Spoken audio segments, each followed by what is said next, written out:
ஏசப்பா உங்ககிட்ட நீங்கள் சிங்கத்தை போல் தைரியமாக இருக்கணும்னு சொல்கிறாங்க. சிங்கத்தை போலவா? அது எப்படி முடியும்? Welcome to breath as speaks for Christ. நீதிமொழிகள் 28ஆம் அதிகாரத்தில் ஒருவனும் தொடராதிருந்தும் துன்மார்க்கர் ஓடி போகிறார்கள், நீதிமான்களோ சிங்கத்தை போல தைரியமாக இருக்கிறார்கள். இங்கே என்ன சொல்ல வராங்கன்னா, டேவிட் கோலியாத்தை யோசிச்சு பாருங்கள்.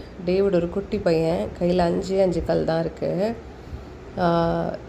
கோலியாத் வந்து ஒரு ஜைஜான்டிக்காக ஹியூஜாக நிற்கிறாங்க. ஆப்வியஸாக எல்லாத்துக்கும் தெரியும் கோலியாத் தான் வின் பண்ணுவாங்கன்னு. பட் இந்த இடத்துல தேவன் என்ன பண்ணுறாருனா, கோலியாத்துக்கு இருக்க பவர் எடுத்து போட்டுறாரு. யாராவது கல்லால் அடித்தா சாவாங்களா? ஆனால் அந்த இடத்துல கோலியாத்தினுடைய பவரை தேவன் எடுத்து போட்டதால், உருவினதால் அந்த இடத்துல டேவிட் வந்து வின் பண்ணிட்டாங்க. அதே போல் ஷாத்ராக், மேஷாக், ஆபேத்நேகோ அவங்கள பார்த்தோன்னா அந்த செம ஹீட்டு, அதுக்குள்ளே வந்து அப்படி கருகிடுவோம், வெந்து போயிடுவோம், கிட்ட கூட போக முடியாது. ஆனாலும் நீங்கள் எங்களை போடுங்க, கர்த்தரை எங்களை காப்பாற்றுவார் அப்படின்னு நினச்சிட்டு உள்ளுக்குள்ளே போனாங்க.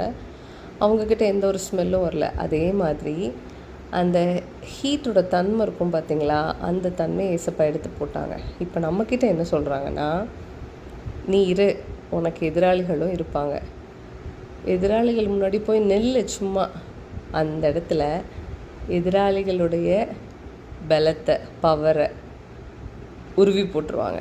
அப்போ ஆப்வியஸாக வின் பண்ணுறது யார்? நம்ம. அப்போ நம்ம அங்கே யார் மாதிரி இருப்போம்? சிங்கம் மாதிரி இருப்போம். God plus.